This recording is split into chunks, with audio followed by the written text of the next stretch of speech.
వారు ముఖ్యంగా ఒకవైపు సరిహద్దుల్లో మనం ఈ రోజున విజయవాడలో కూర్చొని ఆంధ్రప్రదేశ్లో కూర్చొని మనం ఇట్లా తిరగలుగుతున్నామంటే జమ్మూ కాశ్మీర్లో కానీ హర్యానాలో కానీ రాజస్థాన్లో కానీ సరిహద్దు రాష్ట్రాలు ఏమైనా సరే ఇంత ప్రశాంతత ఉండదు.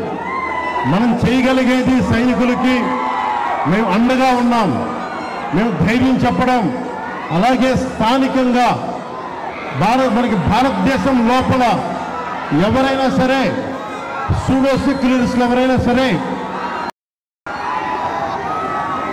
సెక్యులరిజం పేరు మీద సూడో సెక్యులరిస్ట్ వాదులు ఇది భారతదేశం ఆర్మీని కానీ డిఫెన్స్ ఫోర్సెస్ని కానీ బలహీనపరిచే విధంగా కించపరిచే విధంగా అలాంటి వ్యాఖ్యలు చేస్తే మటుకు మనందరి కర్తవ్యం వాళ్ళకి బలమైన జవాబు చెప్పడం.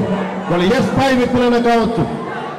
ఇది మనందరం చాలా బలంగా నిర్ణయం తీసుకోవాలి, నిలబడాలి మన వాళ్ళ కోసం.